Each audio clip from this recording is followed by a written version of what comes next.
ఇప్పుడే జీ5 app download చేయండి. చూడండి మీ ఫేవరెట్ టీవీ షోస్ ఎప్పుడైనా ఎక్కడైనా. పాస్పోర్ట్ వీసాల కోసం మీరు రెడీ చేసుకున్న డాక్యుమెంట్స్ కనిపించాయి. అలా మీరు నిద్రపోయాక మీరు దాచిన డాక్యుమెంట్స్ లో ఉన్న విడాకుల పేపర్స్ ని తీసుకున్నాను.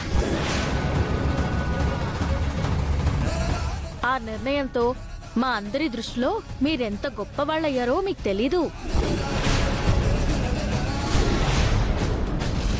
నువ్వు చేసిన పనికి మేము గొప్పవాళ్ళం కాదు, గొర్రెలమై. సరే, టైం అవుతుంది కదా, అందరూ లోపలికి పదండి.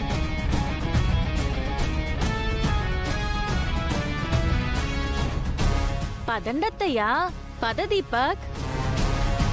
రూపా, నువ్వు చాలా పెద్ద తప్పు చేశావు. మరి నువ్వు చేసిందేంటి అమూల్ బేబీ? తప్పే కదా చేశావు. తప్పుకి ఎప్పుడోకప్పుడు శిక్ష అనుభవించక తప్పదు. నీ అదృష్టం ఏంటంటే తప్పు చేయగానే శిక్ష అనుభవించేస్తున్నావు. మరి నేనేం తప్పు చేశాను? పోసిన జారు మిఠాయా, నువ్వు ముందు నుంచి తప్పు చేస్తూనే ఉన్నావు. వీళ్ళని మోసం చేసి పెళ్లి చేసుకున్నావు. మనం ఎన్ని జన్మలెత్తినా సంపాదించలేని డబ్బు, హోదా ఈ పెళ్లి జరగడంతో సంపాదించొచ్చు నానా.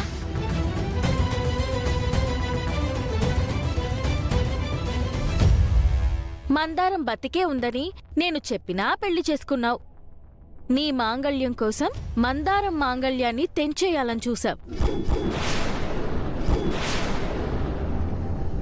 సరిపోతాయా? ఇంకా చెప్పమంటావా? అత్తయ్య, నేను మీతో కొంచెం మాట్లాడాలి. మీరు నాతో రండి. మాట్లాడుకోండి. కొంచెం కాకపోతే చాలానే మాట్లాడుకోండి.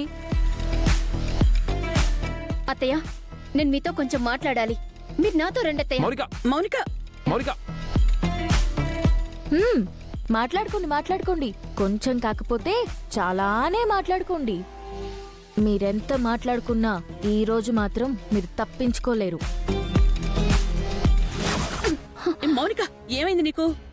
ఏమైందంటారేంటి అత్తయ్య? మరిప్పుడేం చేద్దామో చెప్పండి. డివోర్స్ వస్తే మాత్రం నేను ప్రాణాలతో ఉండను. నా పాటికి నేనుంటే మీరే పెళ్లి అంటూ వెంట పడ్డారు. ఆలోచించుకునేంత సమయం కూడా ఇవ్వకుండా పెళ్లి సంబంధం గురించి మాట్లాడి వారం తిరగకుండానే పెళ్లి చేసేశారు.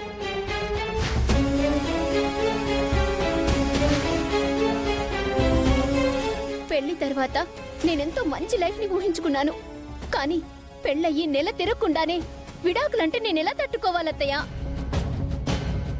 మౌనిక, ఈ విడాకులు నువ్వు నేను అనుకున్నది కాదు. అసలేం జరిగిందో నీకు తెలుసు. విడాకుల్ని మనం మందారంతో ప్లాన్ చేస్తే రూపరాజులిద్దరూ కలిసి ఆ విడాకుల్ని మన మీదకి డైవర్ట్ చేశారు. మావయ్య ముందు అడ్డంగా బుక్ చేశారు. అన్నీ తెలిసి కూడా నువ్విలా బాధపడ్డం ఏం బాగోలేదు మౌనిక. మాకు మాత్రం ఆ మందారంతో కలిసి ఉండాలనుందా ఏంటి? నీతో కలిసి ఉండాలని మందారాన్ని వదిలించుకోవాలని కూడా ప్రయత్నం చేశాం కదా. ఆ మాత్రం అర్థం చేసుకోకపోతే ఎలా చెప్పు? నా కోసం మీరు చాలా చేశారత్తయ్య.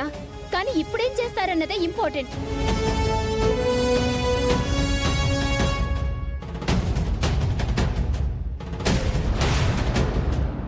ఒక పని చేద్దాం మౌనిక. కోర్టులో మీరిద్దరూ విడాకులు కావాలని కోరుకున్నా జడ్జి గారు మీకు 6 నెలలు గడువిస్తారు.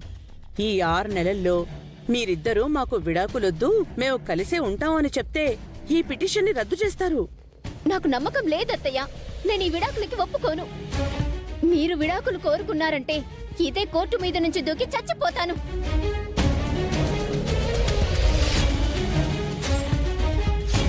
అంత పని మాత్రం చేయకు మౌనిక. నువ్వు చచ్చిపోతే నేనెవరి కోసం బ్రతకాలి? నేను చచ్చిపోతాను.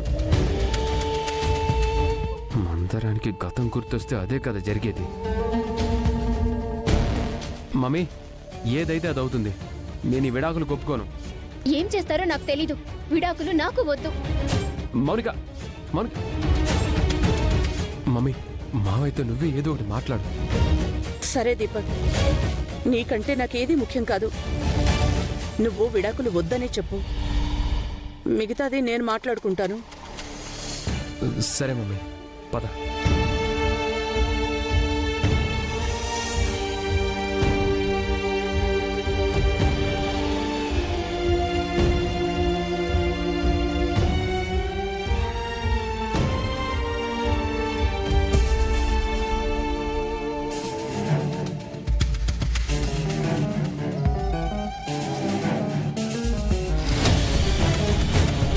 పిటిషనర్లను పిలిపించండి. దీపక్, దీపక్,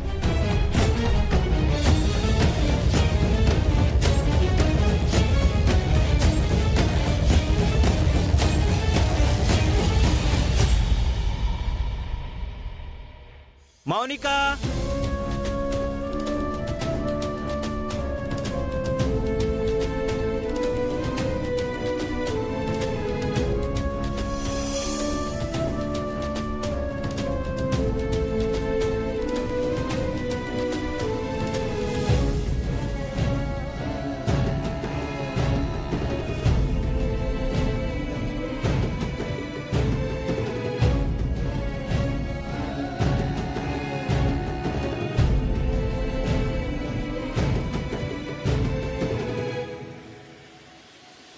మీకు పెళ్ళై నెల కూడా కాలేదు, అప్పుడే విడాకులు ఎందుకు కోరుకుంటున్నారు?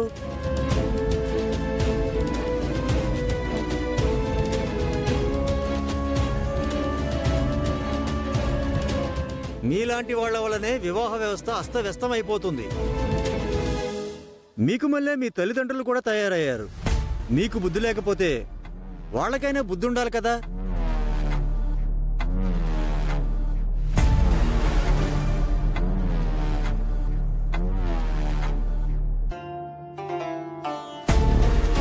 మీరిద్దరూ మీ రెండు కుటుంబాలు అంగీకరించినప్పుడు ఈ న్యాయస్థానం మాత్రం ఏం చేయగలదు? చెప్పండి, మీరు ఈ విడాకులను అంగీకరిస్తున్నారా?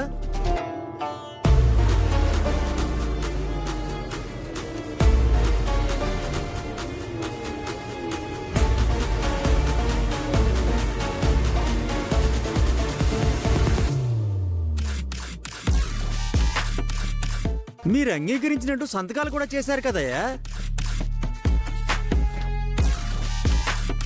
మీరు సమాధానం చెప్పకుండా అలా మౌనంగా కోర్టు సమయాన్ని ఎందుకు వృధా చేస్తారు?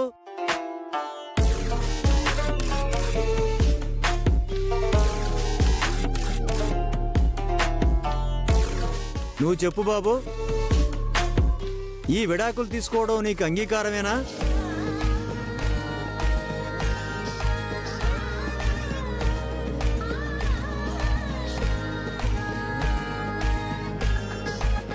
అంగీకారమే జడ్జి గారు.